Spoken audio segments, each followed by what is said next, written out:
भाई साहब, क्या हाल चाल आपका?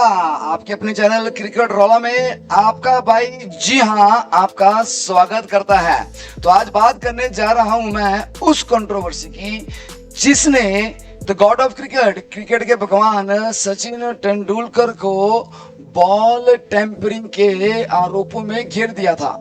ये एक ऐसी क्रिकेट कंट्रोवर्सी थी जब एक ही मैच में इंडिया के 6 प्लेयर्स को बैन कर दिया गया था।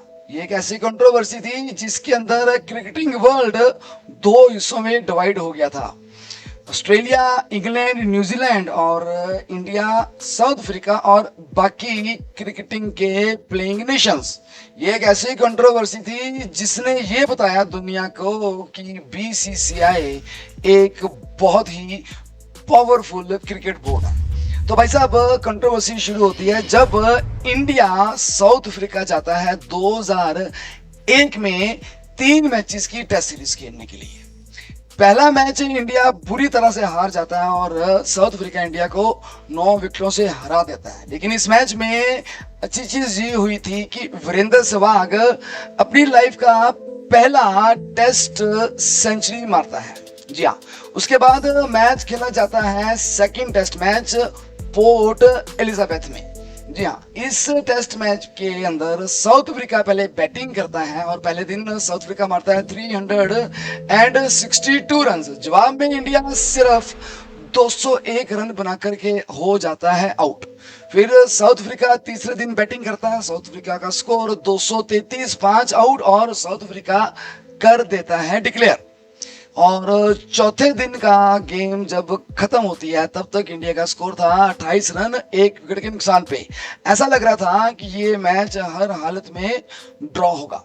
लेकिन जैसे ही मैच खत्म होता है थोड़ी देर बाद साउथ अफ्रीका के एक न्यूज़पेपर में खबर आती है कि Indian cricketer accused of ball tampering. जी हाँ, ये थी एक हेडिंग। उसके नीचे जब हम पढ़ते हैं तो क्या दिखता है? सचिन तेंदुलकर चीटिंग करते हुए पाए गए और उन्होंने चलते हुए गेम के अंदर बॉल के साथ की छेड़छाड़।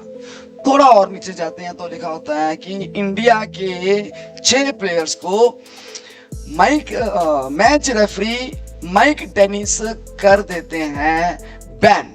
जी हाँ, और इस कंट्रोवर्सी ने एक आग का रूप ले लेते हैं और इंडिया में जगह जगह पर आईसीसी के खिलाफ प्रोटेस्ट किए जाते हैं। बड़े बड़े प्रोटेस्ट किए जाते हैं और बड़े बड़े पोस्टर्स लिखे होते हैं। उसमें लिखा होता है we support Sachin Tendulkar, we are with you, we believe you Sachin Tendulkar. और माइक डेनिस के पुतले जगह जगह पर जलाए जाते हैं। ये खबर सीधी इंडिया के पार्लियामेंट में भी चले जाती है और इंडियन पार्लियामेंट, चाहे वो ऑपोजिशन हो चाहे वो करंट गवर्नमेंट हो, सब एकजुट होकर सचिन तेंदुलकर को निर्दोष साबित करने में जुट जाते हैं।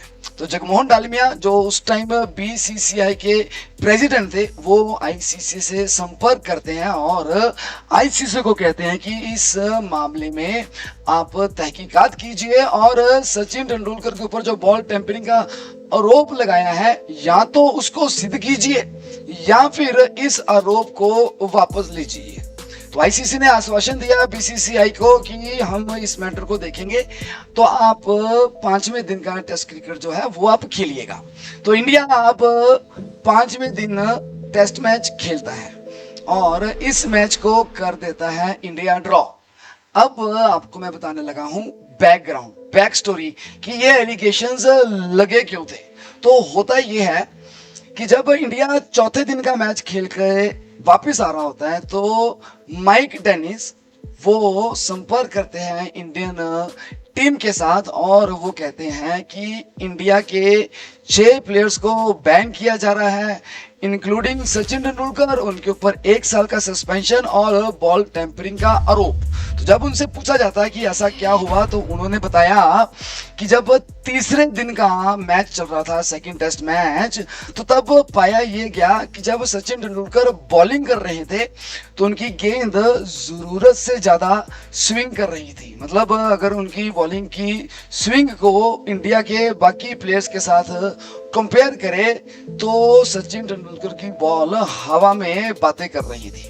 तो उस टाइम के जो लोकल ब्रॉडकास्टर के प्रोड्यूसर थे वो कैमरामैन को हिदायत देते हैं कि जब सचिन तेंदुलकर बॉल करने आएंगे तो उनके हाथ के ऊपर कैमरा को जूम कीजिए।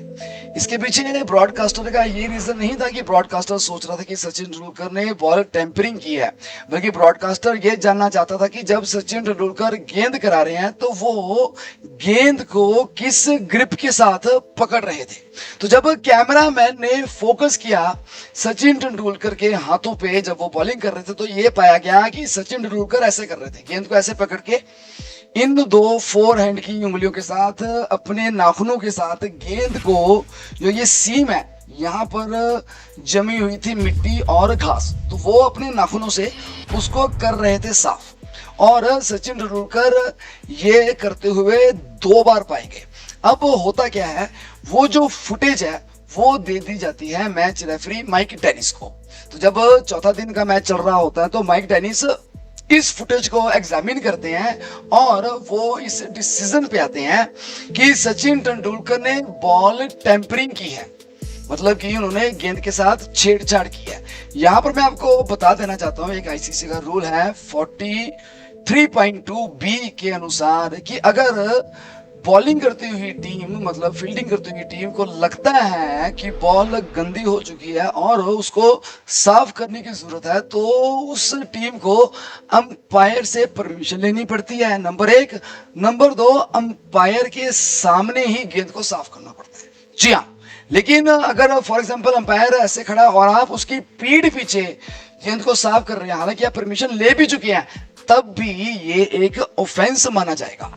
तो मैच रेफरी ने सचिन तेंदुलकर को इस बुनियाद पर एक टेस्ट मैच और 1 साल का सस्पेंशन का ऑर्डर कर दिया। फिर वो बताते हैं कि जब जैक कैलिस साउथ अफ्रीकन के बैट्समैन बैटिंग कर रहे थे तो हरभजन सिंह एक गेंद डालते हैं जो कि मिडल और लेग स्टंप पर पड़ती है और जैक कैलिस उस गेंद को करते हैं डिफेंड। तो जब वो गेंद को डिफेंड करते हैं तो गेंद सीधी जाती है वीरेंद्र सहवाग के हाथ में। तो सहवाग को ऐसा लगता है कि ये क्लीन कैच आउट है। तो सहवाग उस टाइम के जो ऑन फील्ड अंपायर थे उनकी तरफ भागते हुए अपील करते हैं और बहुत ही ज्यादा एग्रेशन से जाते हैं। तो अंपायर जिसके अनुसार वो कैच नॉट आउट था तो अंपायर ने दे दिया नॉट आउट। इस पे वीरेंद्र सहवाग एजिटेट हो जाते हैं, उनको गुस्सा आ जाता और एक्साइटमेंट में वो अंपायर को गाली दे देते हैं, अब्यूज करते हैं। जी हाँ, बॉलर थे हरभजन सिंह। तो इस अपील के ऊपर ना ही सिर्फ सहवाग ने अंपायर की तरफ जाके अग्रेशन से अपील की, बल्कि हरभजन सिंह और उस टाइम के विकेट कीपर दीपदास गुप्ता और जो स्लिप पे खड़े थे शिव सुंदर दास, इन्होंने भी खूब अपीलें की। अच्छा, ये सिलसिला यहाँ नहीं रुका, उसके बाद भी ये चारों प्लेयर्स लगातार अंपायर्स के ऊपर प्रेशर बनाने के लिए अपील्स करते रहे थे और रॉन्ग अपील्स भी की थी। इसमें कोई दो राय नहीं है, ये तो मैंने खुद भी फुटेज में देखा है, मैच मैं भी देख रहा था उस टाइम। लेकिन अब ये एक ऑफेंस है और माइक डेनिस ने सहवाग को 1 मैच का बैन कर दिया। सौरव गांगुली को ये बोला गया कि आपके जब प्लेयर्स अपील कर रहे थे तो आपने अपने प्लेयर्स को क्यों नहीं रखा, उनके बिहेवियर को क्यों नहीं रोका गया, इसलिए आपको 1 टेस्ट मैच और 2 वनडे मैचेस का बैन करते हैं। दीपदास गुप्ता के ऊपर 1 टेस्ट मैच का बैन और शिव सुंदर दास के ऊपर भी 1 टेस्ट मैच का बैन। अब बात करते हैं सचिन तेंदुलकर की। सचिन तेंदुलकर के ऊपर 1 साल का सस्पेंशन और 1 टेस्ट मैच का बैन लगा दिया जाता है। तो ये माइक डेनिस ने इंटरव्यू में बताया। लेकिन माइक डेनिस ये चाहते थे कि ये जो खबर है ये पब्लिक ना हो, लेकिन जब ये खबर माइक डेनिस के द्वारा इंडियन टीम को बताई गई तो इंडियन टीम ने उसी टाइम लंच के अंदर ही बीसीसीआई के साथ कांटेक्ट किया और ये खबर आग की तरह फैल गई। जगह जगह इंडिया में प्रोटेस्ट शुरू होने लग पड़े। सचिन तेंदुलकर की सपोर्ट में पूरा भारत एकजुट होकर के सड़कों पे आ चुका था और पुतलों पे आग लगानी शुरू कर दी थी।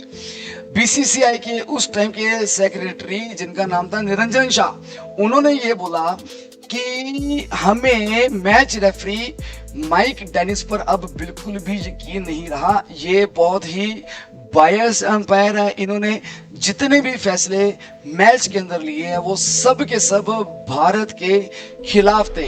यहाँ तक उन्होंने बोला कि अगर इन्होंने भारत के प्लेयर्स को अपील करने के लिए बैन किया है तो साउथ अफ्रीकन प्लेयर्स जैसे कि शॉन पोलक और बाकी भी अग्रेसिव अपीलिंग कर रहे थे, तो उन्होंने उनको क्यों नहीं बैन किया। सीधा सीधा रेसिज्म का आरोप लग जाता है मैच रेफरी के ऊपर कि इन्होंने एशियन जो कि ब्राउन स्किन के हैं और ये जो गोरे हैं, ये वाइट स्किन के हैं, इनको ये बायसनेस दिखा रहे हैं, इनके ऊपर ज्यादा फेवर की जा रही है। अब इस खबर के बाद हर जगह से डिफरेंट रिएक्शंस आने शुरू हो गए। इंडिया की एक न्यूज़पेपर जिसका नाम द हिंदू न्यूज़पेपर है, उन्होंने तो यहां तक बोल दिया कि माइक डेनिस जो है वो बिल्कुल इंग्लैंड की गवर्नमेंट की तरह चल रहे हैं जब वो भारत पे रूल कर रहे थे। मतलब वो बहुत कनिंग थे, निर्दयी थे, और माइक डेनिस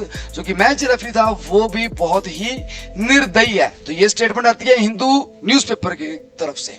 अब जो सी क्रिकेटिंग नेशंस थी जैसे कि इंग्लैंड, ऑस्ट्रेलिया, न्यूजीलैंड, वो सब आईसीसी के मैच रेफरी की तरफ उतर जाते हैं और वो बोलते हैं कि ये जो मैच रेफरी है बहुत ही फेयर मैच रेफरी है, कंसिस्टेंट मैच रेफरी है, और इन्होंने तो इंग्लैंड की तरफ से 12 टेस्ट मैचेस की कप्तानी भी की है, तो ये ऐसी डिस्क्रिमिनेशन वाली या रेसिज्म वाली चीज नहीं कर सकते। तो अब जगमोहन डालमिया बोलता है साउथ आईसीसी को कि आप 5वां दिन का मैच तो खेल लो, लेकिन शर्त यह है कि आपको सचिन तेंदुलकर के जो आरोप है वो सिद्ध करने पड़ेंगे। तो 5वां दिन खेला जाता है और इंडिया वो 5वें दिन का मैच ड्रॉ करने पे कामयाब हो जाता है। लेकिन अब असली चक्कर और शुरू होता है। मैच के बाद एक प्रेस कॉन्फ्रेंस की जाती है। वहां पर साउथ अफ्रीका के क्रिकेट बोर्ड के सीईओ उस टाइम के गेराल्ड और माइक डेनिस जो कि मैच रेफरी थे वो प्रेस कॉन्फ्रेंस करते हैं। और जब मैच रेफरी से पूछा जाता है कि आपने जो सचिन तेंदुलकर के ऊपर आरोप लगाए हैं वो आपको सिद्ध करने पड़ेंगे, आपने ऐसा क्यों किया। उनसे ये भी पूछा जाता है कि आपने सिर्फ और सिर्फ इंडिया के प्लेयर्स को क्यों बैन किया और साउथ अफ्रीका के प्लेयर्स को क्यों नहीं बैन किया, वो भी अपील कर रहे थे। तो यहां पर चक्कर पड़ जाता है भाई साहब, वो बंदा कुछ बोलता ही नहीं है। जी हाँ, वो बंदा कहता है कि मैं आपके सवालों का जवाब नहीं देने वाला, मैं under ICC rules and regulations हूं, और रूल्स ये बोलते हैं कि कोई भी मैच रेफरी अपने डिसीजन के बारे में कभी भी किसी प्रेस कॉन्फ्रेंस में या पब्लिकली उस डिसीजंस को डिस्कस नहीं कर सकता। तो उस टाइम रवि शास्त्री भी वहां पर थे। रवि शास्त्री को चढ़ जाता है गुस्सा भाई साहब। वो ये कहता है कि भाई अगर तूने हमारे सवालों का जवाब ही नहीं देना था, ठीक है, तो तू आया ही यहां क्या करने, अपनी शक्ल दिखानी थी कि मैं ऐसा लगता हूं, तो हमें तेरी शक्ल ऑलरेडी पता है।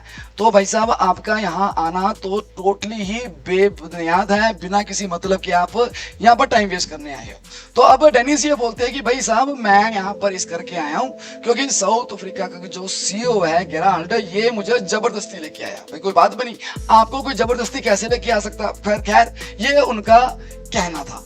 अब जब जगमोहन डालमिया आईसीसी से बात करता है कि चलो ठीक है, आप एक काम कीजिए कि आप पहले तो अपने डिसीजन के ऊपर रिव्यू दीजिए कि सचिन तेंदुलकर को आप बॉल टेम्परिंग के दोषी पाते हैं नहीं पाते। अगर आपने इसके ऊपर डिसीजन नहीं लिया तो हम साउथ अफ्रीका के साथ खेले जाने वाले 3rd टेस्ट मैच को बाइकआउट कर देंगे। और आपको एक और चीज करनी पड़ेगी, जोन सा मैच रेफरी है वो भी नहीं 3rd टेस्ट मैच में रेफरी करेगा।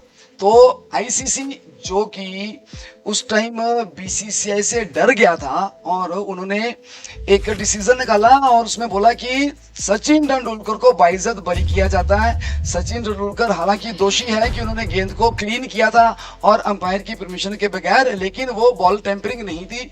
आईसीसी ने सारे के सारे प्लेयर्स जिनके ऊपर एक एक मैच का बैन लगा था, इंक्लूडिंग सौरव गांगुली, सबको माफ कर दिया, लेकिन वीरेंद्र सहवाग को माफ नहीं किया। उन्होंने कहा वीरेंद्र सहवाग का जो बैन का डिसीजन है वो मैच रेफरी ने नहीं लिया था, बल्कि ऑन फील्ड अंपायर्स ने लिया था, जिनके अनुसार वीरेंद्र सहवाग ने उनको इंटिमिडेट करने की कोशिश की थी। जी हाँ, अब मैं आपको बताता हूं अंदर की बात। ये बात जो मैं आपको बताने लगा हूं, आपको दुनिया की किसी भी वीडियो में इस बात की जिक्र नहीं मिलेगा। अंदर की खबर है भाइयों। जी हाँ, तो भाई साहब अंदर की खबर ये थी कि जब जगमोहन डालमिया ने बीसीसीआई को कहा था कि आपको मैच रेफरी चेंज करना पड़ेगा, और बीसीसीआई ने साफ बोल दिया था, सॉरी आईसीसी को बोला था कि आपको मैच रेफरी चेंज करना पड़ेगा, और आईसीसी ने साफ बोल दिया था मैच रेफरी हम नहीं चेंज करेंगे। तो रातों रात जगमोहन डालमिया ने उस टाइम के एक मशहूर न्यूज चैनल के ओनर के साथ मिलकर रातों रात एक लीग तैयार कर दी, जो सी थी 2025 लीग। जी हाँ, उन दिनों टेस्ट 2020 तो हुआ नहीं करती, तो 25-25 मैच ओवर्स की एक लीग तैयार कर दी, और ये डिसाइड किया गया कि ये मैचेस खेले जाएंगे काठमांडू में, कोलंबो में, कोलकाता में और दुबई के अंदर।